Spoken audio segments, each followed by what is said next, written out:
Como saber qual é o propósito de Deus para a minha vida? Essa é uma pergunta que tem deixado muitas pessoas preocupadas. Há pessoas que elas não sabem se estão de fato seguindo a vontade, o propósito, o plano de Deus para a sua vida.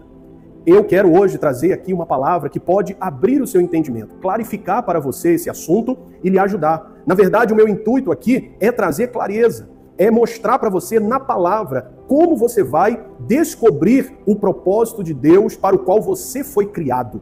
Todos nós fomos criados para um propósito. Essa cadeira, eu tenho uma cadeira aqui do meu lado, ela foi criada para um propósito. O microfone, o celular, tudo que nós temos foi criado para um propósito. E assim você também não foi criado por obra do acaso. Você não é obra do acaso. Deus tem um propósito para a sua vida. Bom, e eu quero destacar aqui dois aspectos do propósito de Deus. Existe o primeiro propósito que ele é comum, universal, coletivo. Ele se refere a todos. E que propósito é esse? Nós podemos ver lá em 1 Timóteo, capítulo 2, versículo 4. Quer que todos os homens se salvem e venham ao conhecimento da verdade. Esse é um propósito que Deus tem para todos nós. Como ele disse também lá em Jeremias, eu é que sei que pensamentos tenho sobre vós, diz o Senhor, pensamentos de paz e não de mal, para vos dar o fim que vocês esperam. Assim ele estava se referindo à nação de Israel. Quando nós lemos aqui em 1 Timóteo, capítulo 2, versículo 4, está se referindo a toda a humanidade, porque Deus amou o mundo de tal maneira que enviou o seu Filho unigênito para que todo aquele que nele crê não pereça, mas tenha a vida eterna. Esse é um propósito para todos os habitantes do nosso planeta. É um propósito para toda a humanidade, para o mundo inteiro. Mas existe também outro aspecto do propósito de Deus, que se refere a um propósito singular, peculiar, particular, específico para cada um de nós. Nós podemos destacar o caso de Davi. Davi, Deus tinha um propósito na vida dele, de fazer com que o Davi se tornasse um rei. Deus tinha um propósito na vida de Jeremias, um propósito específico de fazer de Jeremias um profeta. Por isso ele foi consagrado desde o ventre. Deus também tinha um propósito na vida de Paulo. Está escrito lá em Gálatas capítulo 1, versículo 1. Paulo, apóstolo, não da parte dos homens, nem por homem algum, mas por Jesus Cristo e por Deus Pai, que o ressuscitou dos mortos. Então aqui fica bem claro que Deus não chamou Paulo por vontade humana. Deus separou, Deus criou Paulo para ser um apóstolo de Jesus Cristo, um missionário de Deus aos gentios. É isso mesmo. Para cada pessoa na face da terra, Deus tem um propósito específico. Ele tem ali um plano já bem definido e nós precisamos entender para que assim, entendendo, possamos caminhar, frutificar e fluir no propósito de Deus. E eu vou lhe dar aqui algumas orientações com base na palavra para que você então possa despertar. Algumas pessoas vão dizer, o propósito que Deus tem para a sua vida, ou o seu propósito de vida, ele vai fazer com que o seu coração, ele queime por algo. É verdade. Em muitos momentos, o seu coração, ele se inclina para algo, ele queima, ele arde por algo, por um propósito que Deus tem. Mas em outros casos, às vezes, o sinal de que Deus te chamou para fazer algo, lhe vocacionou para algo, é você tentar fugir,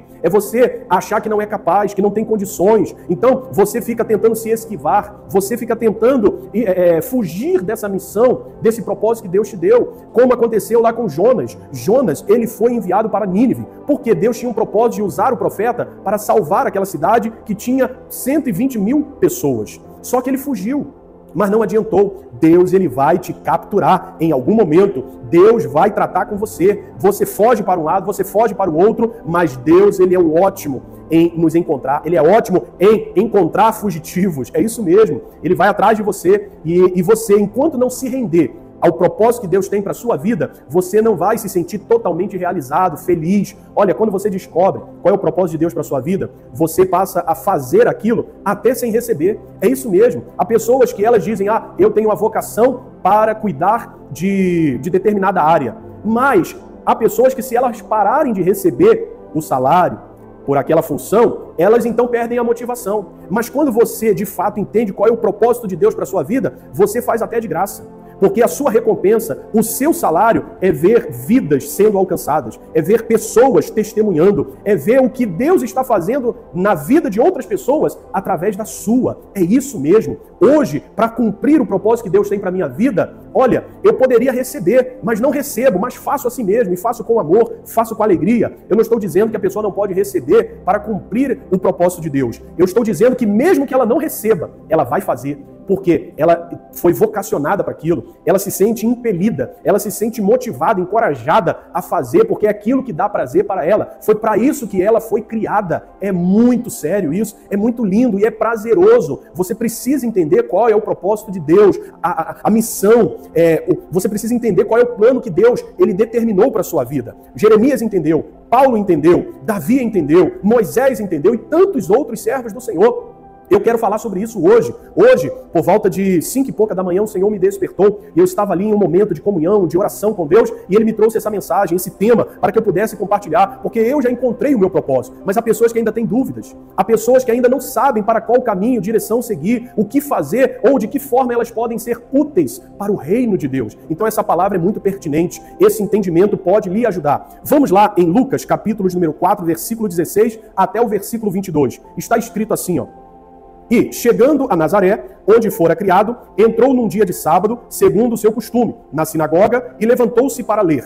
E foi-lhe dado o livro do profeta Isaías. E quando abriu o livro, achou o lugar em que estava escrito: O Espírito do Senhor é sobre mim, pois que me ungiu para evangelizar os pobres, enviou-me a curar os quebrantados do coração, a apregoar liberdade aos cativos e a dar vista aos cegos, e pôr em liberdade os oprimidos, a anunciar o ano aceitável do Senhor. E, cerrando o livro e tornando a dá-lo ao ministro, assentou-se, e os olhos de todos na sinagoga estavam fitos nele. Então começou a dizer-lhes: Hoje se cumpriu esta escritura em vossos ouvidos. E todos lhe davam testemunho, e se maravilhavam das palavras de graça que saíam da sua boca, e diziam: Não é este o filho de José? As pessoas ficaram admiradas, e os líderes religiosos ficaram indignados, porque Jesus assumiu a postura do Messias. Ele se posicionou, ele entendeu que pela palavra, qual era o propósito de Deus para ele. Alguém pode dizer: mas pastor, Jesus quando foi enviado a esse mundo, ele já sabia qual era o propósito, o que o Pai já havia determinado sobre ele, ou qual era o plano de Deus para Jesus. É verdade, ele já sabia, mas tudo que Jesus fez serve de modelo, serve de exemplo para nós.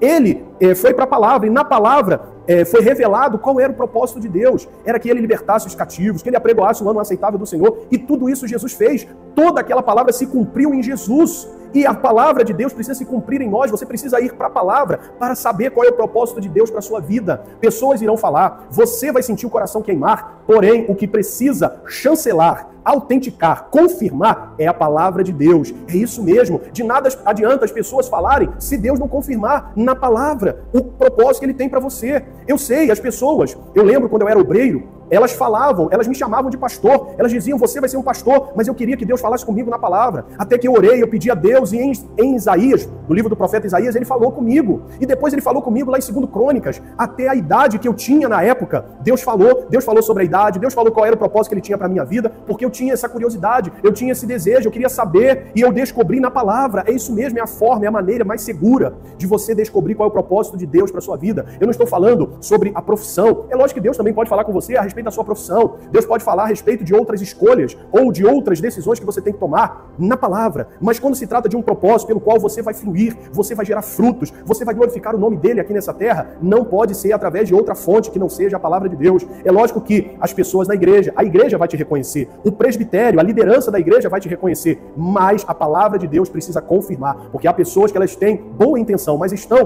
cumprindo o propósito que Deus não as chamou para cumprir. Há pessoas bem intencionadas, motivadas, pessoas que estão fazendo algo no qual elas não foram criadas para fazer, o qual elas não foram criadas, geradas para fazer. É isso mesmo. E assim, exemplo, ela está ali realizando 10% do que ela poderia realizar se ela estivesse cumprindo o propósito dela. Se ela estivesse dentro do centro da vontade de Deus para ela. Ah, meu querido, eu vou dar um exemplo. Eu posso colocar um objeto na cadeira, vai ficar ali, mas aquele objeto não foi criado para ser colocado na cadeira. A cadeira foi criada para que nós pudéssemos nos assentar.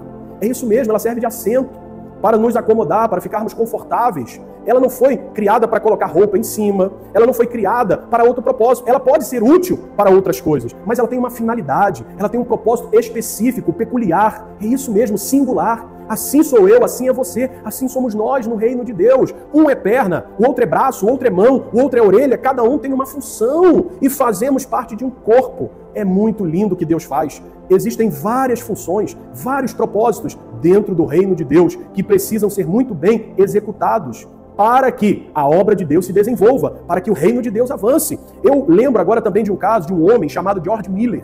Esse homem, ele foi um grande evangelista, pastor, ele tomou conta de um orfanato que chegou a cuidar de 10.000 crianças. É isso mesmo. E como é que ele descobriu esse propósito? É interessante que, quando ele leu a promessa de Deus lá de Salmos 68, versículo 5, lá está escrito que Deus é pai dos órfãos. Ele entendeu que Deus estava levantando ele para esse propósito, para cuidar de órfãos. Talvez seja o seu caso, ou não. Qual é o propósito de Deus para você? Talvez você pense assim, não, eu tenho que plantar uma igreja. Será que é isso mesmo? Talvez Deus queira que você auxilie alguém, que você ajude outra pessoa que vai plantar uma igreja. Eu não sei. Talvez Deus lhe dê um ministério próprio, ou talvez não. Talvez Deus tenha lhe dado um ministério de louvor, Deus tenha lhe dado um ministério da pregação, um ministério de evangelista, ou de profeta, ou o dom de profecia. É lógico que cada um vai fluir com os dons de acordo com o propósito pelo qual Deus lhe criou. Isso vai ficar bem claro. Na medida que você entender e começar a caminhar dentro do seu propósito, você vai otimizar o seu tempo, você não vai desperdiçar tempo e você vai frutificar. E isso vai te alegrar, porque você vai ver os resultados. Você vai ver o inimigo se levantando, fazendo oposição também, é lógico. Porque ele não quer que você trabalhe no propósito para o qual Deus lhe criou. Mas pouco importa, eu não estou nem aí para o inferno, porque as portas do inferno não vão prevalecer contra a igreja do Senhor. É isso mesmo. Então, Jesus, ele já sabia, mas ele foi para a palavra e na palavra ele entendeu qual era o propósito de Deus para ele. Alguém pode dizer, mas ele já sabia. Sim, mas ele deixou um exemplo para nós. Porque você não nasce sabendo. Eu também não nasci sabendo. Eu precisei ir para a palavra para que Deus pudesse falar comigo. Eu sei que Deus pode usar pessoas que irão revelar. Talvez num culto de oração, em uma reunião. Deus pode falar de diversas formas, em sonho. Eu sei, todas essas maneiras são válidas. Só que a maneira mais segura, ou aquela que Deus vai chancelar, confirmar, autenticar, é a palavra.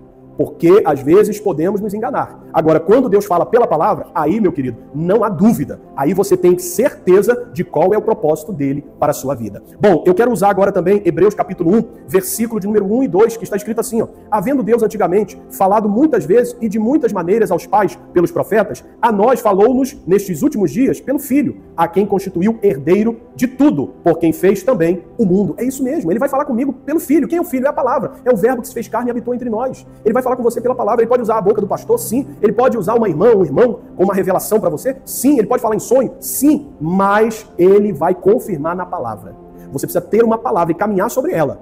Por quê? Porque as oposições virão. O inferno vai se levantar. Mas com a palavra de Deus, você vai triunfar. Você vai cumprir o propósito. Você vai até o fim. Porque a palavra de Deus é alimento, é sustento. A palavra de Deus é a nossa arma. É a espada do Espírito. É com a palavra que eu confirmei o meu propósito. Eu sei que Deus me chamou para pregar a palavra dele. E eu já estou há 23 anos fazendo a mesma coisa. Não mudei e não mudarei. Eu jamais vou sair do propósito de Deus para a minha vida. Eu posso receber alguma recompensa por isso ou não receber nada. Eu vou continuar pregando, porque foi para isso que Deus me chamou, para cuidar de vidas, para edificar a igreja de Cristo, para ser um porta-voz do reino, para ser um propagador de boas novas, de boas notícias. É isso mesmo. E eu vou até o fim. E você, entendendo o propósito de Deus para a sua vida, também faça o mesmo, no nome do Senhor Jesus. Então, eu já falei aqui, sobre George Miller, esse grande homem de Deus. Ele, segundo a história, ele leu a Bíblia 200 vezes. E 100 delas de joelho. De joelhos ali, com muito temor e reverência diante de Deus. E ele teve um orfanato que cuidou de cerca de 10.000 crianças. E ele se baseou em quê? Em Salmo 68, versículo 5. Ele entendeu que Deus tinha um propósito com ele, com a vida dele, para cuidar de órfãos. Deus também vai lhe mostrar para qual propósito ele criou você. E assim como George Miller, assim como Jesus, assim como eu, assim como tantos outros homens e mulheres de Deus, entenderam pela palavra, a despeito de outras pessoas serem usadas por Deus para confirmar, para testificar, essas pessoas entenderam pela palavra. É a maneira mais eficaz, é a maneira mais segura de você fluir na missão e no propósito para o qual Deus lhe vocacionou. Em nome de Jesus. Fique na paz. Se você gostou dessa palavra, inscreva-se no nosso canal, curta, comente, compartilhe com outras pessoas. Talvez essa seja a dúvida de muitas pessoas e você vai ajudar essas pessoas, você vai elucidar para essas pessoas esse assunto através dessa mensagem que não fui eu que quis pregar. Deus mandou que eu pregasse. E aqui eu estou trazendo essa revelação da palavra de Deus. Que o Senhor lhe abençoe em nome de Jesus. Até amanhã, na próxima mensagem, que eu creio que o céu nos dará para nos edificar e nos abençoar.